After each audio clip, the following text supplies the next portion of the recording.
We're here because free speech is under attack. We're here because people are being convinced that socialism works. We're here because people are being judged guilty until proven innocent. We are fighting back with facts. This is not a safe zone, so buckle up, Buttercup. This is the raw, naked truth.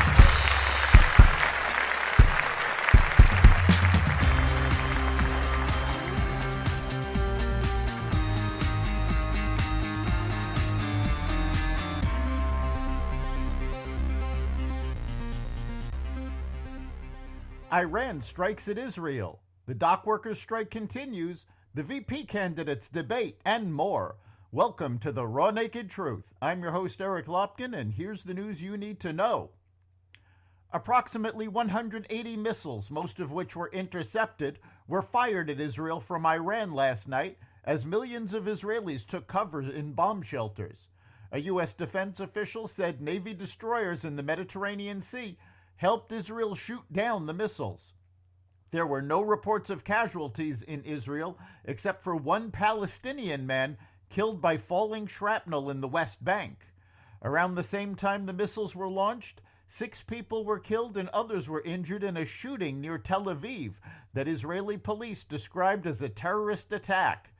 Iran said the missile attack was retaliation for Israel's assassination of Hezbollah leader Hassan Nasrallah.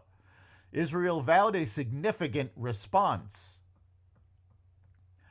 Photos of Syrians celebrating the assassination of Hassan Nasrallah last week put the spotlight on the brutal activities of the terror group's role in sex slavery, mass starvation, and kidnappings in the Syrian civil war, which led to the deaths of over 500,000 Syrians. Walid Fares, a leading expert on Hezbollah and Lebanon, stated that Hezbollah has committed ethnic cleansing in Syria. He said Hezbollah was behind the uprooting of millions of Syrians of all communities, mainly Sunni.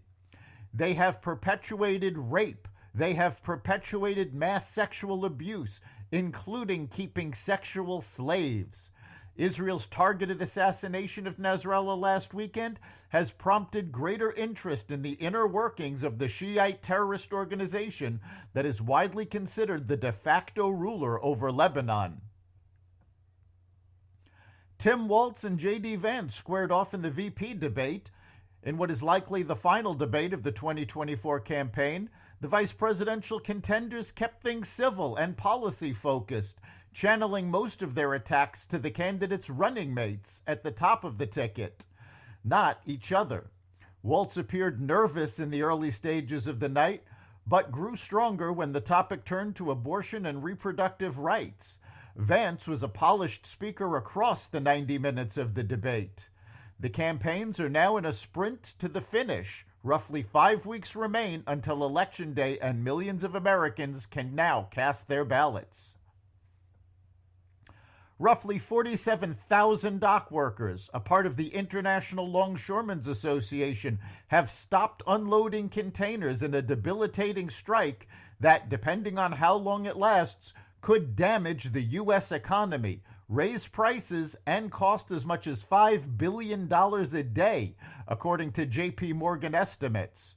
Referring to the union's ability to block imports and threaten the U.S. economy if an agreement isn't reached, the ILA's chief negotiator, Harold Daggett, said last month, "I will cripple you." While the union is digging its heels in for a pay bump, it wants a 77% wage increase over 6 years. The core rift between the workers and the ports is over automation.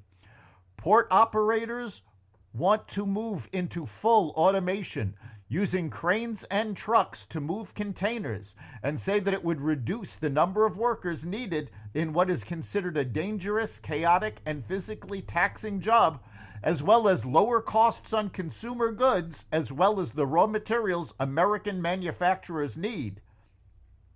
Dock workers view these machines as a direct threat to their livelihoods and want ports to agree to a ban on automation. In 2020, More than half of the dock workers at the Port of New York and New Jersey earned more than $150,000, with 20% of them making over $250,000 a year. Finally, on a sad note, John Amos, the TV writer turned Emmy-nominated actor who starred as the stoic father on Good Times before he was fired for letting his temper get the best of him, has died. He was 84 years old. Amos died August 21st in Los Angeles of natural causes, his son Casey Amos announced. Amos, who played football at Colorado State University and had training camp tryouts with the Denver Broncos and Kansas City Chiefs of the American Football League, saw his show business career take off after he landed a role of WJM TV weatherman Gordie Howard on The Mary Tyler Moore Show. That's the Raw Naked Truth. You can catch every episode of The Raw Naked Truth at xvadio.com, the Apple Podcasts app, Google Podcasts, Spotify, iHeartRadio, Audible, Amazon Music, and other platforms that respect freedom of speech. We'll see you next time.